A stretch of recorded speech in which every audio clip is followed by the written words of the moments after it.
শুভ সকাল আমার প্রিয় বন্ধুরা, তোমরা সবাই কেমন আছো?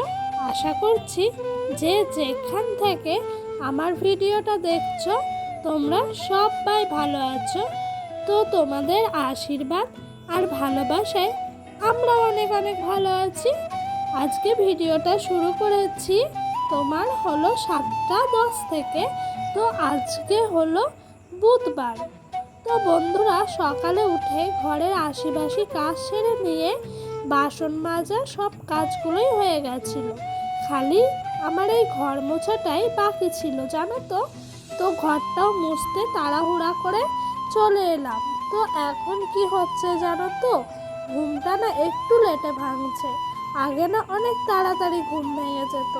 কেন এরকমটা হচ্ছে আমি সেটা বুঝতে পারছি না জানো। তো সকালে উঠেছি, উঠে সব কাজবাজ করলাম, করার পর পাপা ডোডোকে নিয়ে একটু ঘুরতে গেল। আর সেই ভাগে দেখো ডোডোর যে জামা কাপড়গুলো থাকে সেগুলো সব কেচে ফেললাম।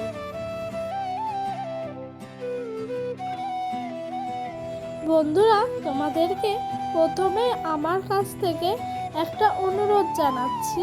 তোমরা যারা যারা আমার ভিডিওটা দেখছো প্লিজ স্কিপ করে যেও না, ফুল ভিডিওটা দেখার অনুরোধ রইল।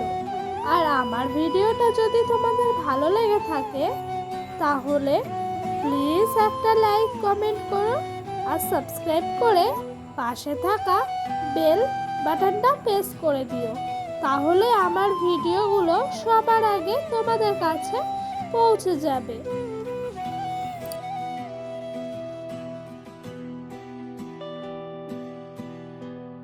তো বন্ধুরা, চলো এই কাচাকুচি করতে করতে তোমাদের সুন্দর কিছু কমেন্টের উত্তর দিয়ে দিই।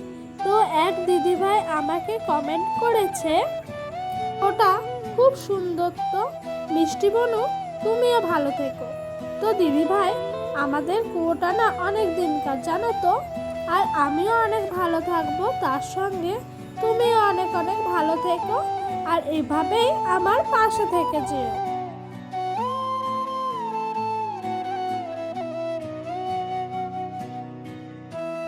তো বন্ধুরা, তোমাদের সঙ্গে কথা বলতে বলতে আমার কাচাকুচিটা অনেকটাই হয়ে এসছে। আর ওইদিকে আমার একটা ভাইজি আমার সঙ্গে গল্প করছিল, ওর মুখের দিকে তাকিয়ে থেকে আমি হাসছিলাম জানো তো। তো তারপরে ডোডোর বোতলটা তো রোজই পরিষ্কার করা হয়, ডোডো দুধ খায়। তো ওর জানো তো আলাদা করে দুধের বোতল আর জলের বোতল আলাদা নয়, একটা বোতলেই ওকে আমি খাওয়াই। তো ওর বোতলটা প্রথমে ভীম জল দিয়ে অনেকক্ষণ ভিজিয়ে রেখেছিলাম, তাহলে যে চ্যাটচ্যাট ভাবটা থাকে না, গরুর দুধ খায় তো সেই চ্যাটচ্যাট ভাবটা অনেকটা কেটে যায়। তারপরে তোমার ভীম জলটা দিয়ে ভালো করে ঝাঁকিয়ে ধুয়ে নিলাম। তো আজকে দেখো আর আমাদের রাজামেরি বিস্কুট নাই, আজ হলো টপ বিস্কুট। তো আমার শ্বশুরমশাই সেদিন দোকানে গেছিল, উনি এই টপ বিস্কুটটা নিয়ে এসে ওটা নিয়েই চলে এলাম চা খেতে। তারপর ডোডোর পাপা একটু বাড়ির সামনে থেকে চিংড়ি মাছ নিয়েছিল, কারণ কালকে গাছের থেকে না কিছু নারকেল পাড়া হয়েছিল, সেই নারকেলগুলো দিয়ে চিংড়ি মাছের মালাইকারি খাবে বলে ডোডোর পাপা তাড়াতাড়ি যে চিংড়ি মাছটা এলো না তাড়াতাড়ি নিয়ে চলে এলো। তো জানো তো 200 মতো নিয়েছে। আমিও আর দেরি না করে তাড়াতাড়ি নিয়ে চলে গেলাম কুয়োর পাড়ে চিংড়ি মাছগুলো ধোবো বলে। তো জানো তো, তোমরা চিংড়ি মাছের মাথা কি ফেলে দাও? তোমরা আমাকে কমেন্ট করে জানিও তো। আমরা কিন্তু জানো তো চিংড়ি মাছের মাথাগুলো ফেলে দিই না, চিংড়ি মাছের মাথাগুলো তেলের মধ্যে ভেজে নিয়ে বাটনা করে খাই। তো এটা খেতে আমার খুব ভালো লাগে জানো, ওই বাটনা দিয়েই মনে হয় সব ভাত মেখে খেয়ে ফেলি।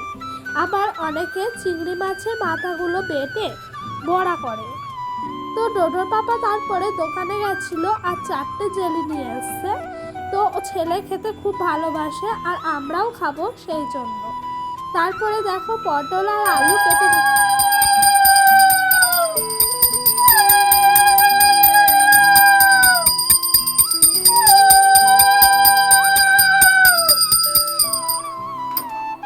তো আগে তো দেখলেই বন্ধুরা, পটল আর আলুটা আমি কেটে নিয়েছিলাম, ওই যে চিংড়ি মাছ নিয়েছে বলেছে কিছুটা চিংড়ি মাছ পটল আলুর তরকারি দিতে আর কিছুটা মালাইকারি করতে। আর এই দেখো এইদিকে উনানের ভেতরে আমি এত বেশি জাল ভরে দিয়েছি, তারপরে না ধপ করে আগুন লেগে গেছিল, মনে হচ্ছিল কড়াইয়ের ওপরেই উঠে গেল যেন। এতটা আগুন দেখে না সত্যি আমার খুব ভয় লেগে গেছে। আর আমি তো খুন্তিটা নিয়ে গেছিলাম নাড়াতে, তো নাড়াতে গিয়ে আমার হাতেই অনেকটা তাপ লাগলো যেন। তো এই আগুনটা যদি অনেকক্ষণ ধরে থাকতো তাহলে কি হতো বলো তো আজকে সর্বনাশটা। তো একদিন যেন আমি রান্না করতে করতে উনানের মধ্যে এমনভাবে আগুন ধরে ফেলেছিলাম, মানে পাটকাঠির যে ফেসো থাকে না ওইটা ধরে পুরো রান্নাঘরটায় আগুন লেগে গেছিলো। সেটা অনেক আগে গো, আমার বিয়ের পর। তখন তো আমি কাঠের উনানে কোনোদিন রান্না করিনি, রান্না করতেও জানতাম না। তো দেখো পটল আলুর তরকারিটা হয়ে গেছে। তারপরে চিংড়ি মাছের যে মালাইকারি করব, নারকেলটা আগে কুড়ে রেখে দিয়েছিলাম, নারকেল আর কাঁচা লঙ্কা একসাথে কুড়ে রেখেছি। আর এই দেখো এদিকে আমি নাড়ছি তো, আর দিতে না মানে জল টল দিতে একটু অসুবিধা হয় বলে আমার শাশুড়ি মা একটু হেল্প করছিল। উনি আমাকে সব কিছু দিয়ে দিল, জল দিল, তারপর হলুদ দিল, তারপরে 1 চামচ মতো লবণ দিয়ে দিয়েছে। তো আমি বেশি করে এটা নাড়ছিলাম, জানো তো কাঠের উনান তো দপ দপ করে ধরে যাচ্ছিল। কারণ কি বলো তো, পাতার জালে আজ রান্না করেছি, পাতার জালে তো আগুন সামলানোই যায় না। সেই জন্য আমার শাশুড়িমাকে বললাম আপনি একটু দিয়ে দেন আর আমি এদিকে নাড়তে থাকি, তাহলে মানে বেশি পুড়ে যাবে না। আর নারকেল তো মানে নরম জিনিস, পুড়ে গেলে পরে খেতেও ভালো লাগবে না। তো দেখো আমার ওইদিকে কষানো হয়ে গেছে, তারপর চিংড়ি মাছগুলো দিয়ে দিচ্ছিলাম। তো চিংড়ি মাছগুলো যখন আমি ধুলাম তখন থেকে মনে হচ্ছে কত, তারপর মাথা খোসা বাদ দিয়ে ভাজার পরে একদম একটুখানি হয়ে গেছে। তো ডোডোর পাপা আমাকে বলছে পটল চিংড়ি করবে, তো মালাইকারি করবে, আগে বললে পরে আরও বেশি নিতাম। এইদিকে ডোডোর পাপার ভাত বেড়ে ফেলেছি, এইদিকে আমার ছেলে, তো ওকে চিংড়ি মাছ তো দিই না, তার জন্য একটা ডিম সেদ্ধ নিয়েছি, আর ওইদিকে পটল আলুর তরকারি। আর এই দেখো চিংড়ি মাছের মালাইকারিটা খেতে কিন্তু খুব টেস্টি হয়েছিল জানো তো। অনেক দিন ধরেই ভাবছিলাম খাবো, তো আজকেই রান্না করে ফেললাম। সত্যি খেতে খুব সুন্দর হয়েছিল চিংড়ি মাছের মালাইকারি, আমার তো খুব প্রিয় জিনিস।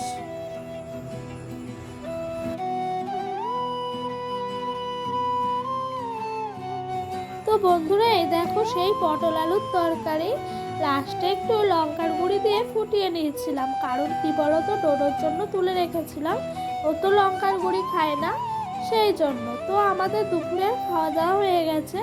তারপর বাইরে থেকে সব জামা কাপড়গুলো তুলে এনেছি, এনে মাচার মধ্যে সব জামা কাপড়গুলো মেলে রাখছিলাম।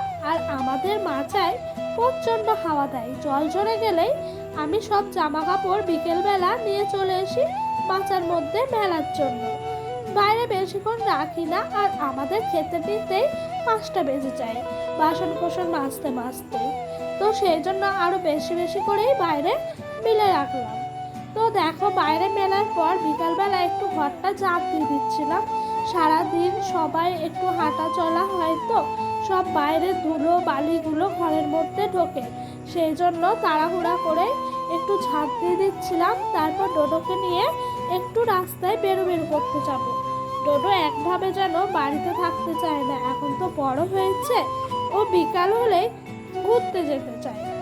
তো বন্ধুরা আজকের না ভিডিওটা আমি এই পর্যন্তই রাখছি।